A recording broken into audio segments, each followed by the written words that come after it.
Hey everyone, आज की इस वीडियो में मैं आपको पढ़ाने वाली हूँ कनेक्टर्स, जो कि हमारी इंग्लिश में बहुत ज्यादा जरूरी है। जैसे हिंदी में अगर आप कनेक्टर्स का यूज नहीं करते हो तो पूरी की पूरी स्पीच क्या है, अधूरी है, राइट। ऐसे ही इंग्लिश में अगर आप कनेक्टर्स का यूज नहीं करोगे तो पूरी की पूरी इंग्लिश क्या है, अधूरी है। कभी आपने ऐसे बोला है हिंदी में, मैं जाता हूँ, खेलता हूँ, पढ़ता हूँ, सोचता हूँ, ऐसे कुछ आप रूटीन बताते हो अपना? नहीं, उसमें क्या यूज करते हो, फिर, उसके बाद, और, या, है ना।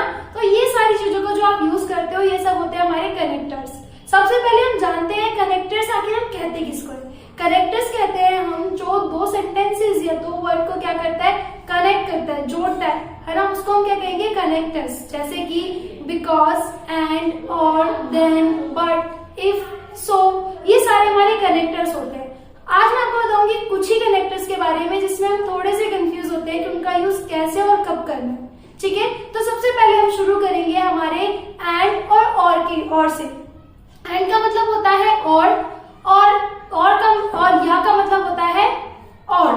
दोनों में डिफरेंस है, ठीक है। जैसे मान लो कि अगर हम बात करते हैं एंड की, तो एंड का यूज हम करते हैं जब हम दो सेंटेंस को जोड़ते हैं या फिर दो वर्ड्स को जोड़ते हैं।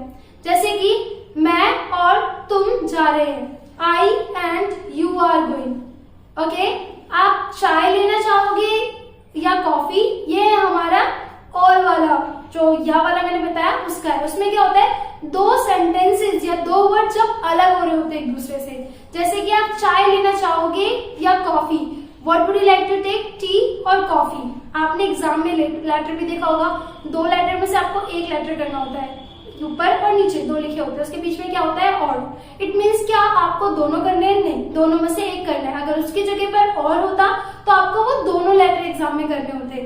ओके, तो आई होप कि आपके लिए और एंड में कोई कंफ्यूजन नहीं है। अब हम आगे बढ़ते हैं। अब हमारा नेक्स्ट है इफ।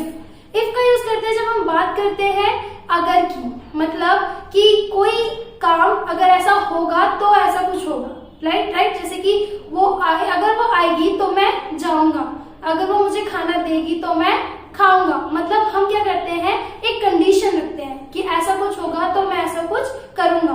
तो कैसे बोलेंगे, अगर वो आएगी तो मैं जाऊंगा, if she comes I will go. अगर तुम खाना दोगे तो मैं खाऊंगा, if you give the food I will eat. Okay, next है हमारा बिकॉज। बिकॉज मतलब हम वजह बताते हैं, रीजन बताते हैं, क्योंकि ऐसा है, क्योंकि वैसा है, राइट। तो जब हम बोलते हैं कि मैं जा रहा हूं क्योंकि मेरी मम्मी मुझे बुला रही है, राइट। मैं खाना खा रहा हूं क्योंकि मुझे भूख लगी है। तो कोई एक्शन करो, उसके पीछे की अगर आप वजह बता रहे हो सामने वाले को तो आप वहां पे बिकॉज का यूज करोगे। जैसे कि मैं जा रहा हूं क्योंकि मेरी मम्मी मुझे बुला रही है, I am going because my mom is calling me. Okay, मैं खाना खा रहा हूं क्योंकि मुझे भूख लगी है, I am eating the food because I am hungry. Okay, next है हमारा बट, जिसका यूज हम करते हैं पर के लिए। जैसे कि मैं जा रहा हूं पर तुम मेरे पीछे मत आना, राइट। या फिर मैं खाना खा रहा हूं, तुम मुझसे खाना मत मांगना, राइट। तो जब हम ऐसे सेंटेंस का यूज करते हैं तो हम लगाते हैं बट। जैसे कि मैं जा रहा हूं पर तुम मेरा पीछा मत करना, I am going but don't follow me. Okay, मैं खा रहा हूं बट मुझे रोकना मत, I am eating but don't disturb me. I know कि आपको ये चैप्टर बहुत अच्छे से क्लियर हुआ है। उसको चेक करने के लिए मैं आपको एक स्टोरी दे रही हूँ जिसमें आप मुझे आंसर करके बताएंगे कमेंट बिलो में। ओके, सो अभी हम स्टार्ट करते हैं अपनी स्टोरी। ये स्टोरी एक लड़की के बारे में है जिसका नाम रिया है। वो एक डॉक्टर है बट वह टीचर बनना चाहती है क्योंकि रिया को बोलना बहुत पसंद है। इसलिए रिया ने सोचा कि वो डॉक्टर होने के साथ साथ टीचिंग भी करेगी, और वो अब डॉक्टर और टीचिंग दोनों कर रही है। सो आप मुझे कमेंट में करके बताएंगे कि इसकी ट्रांसलेशन क्या है और कहाँ कहाँ हमने कनेक्टर का यूज किया है।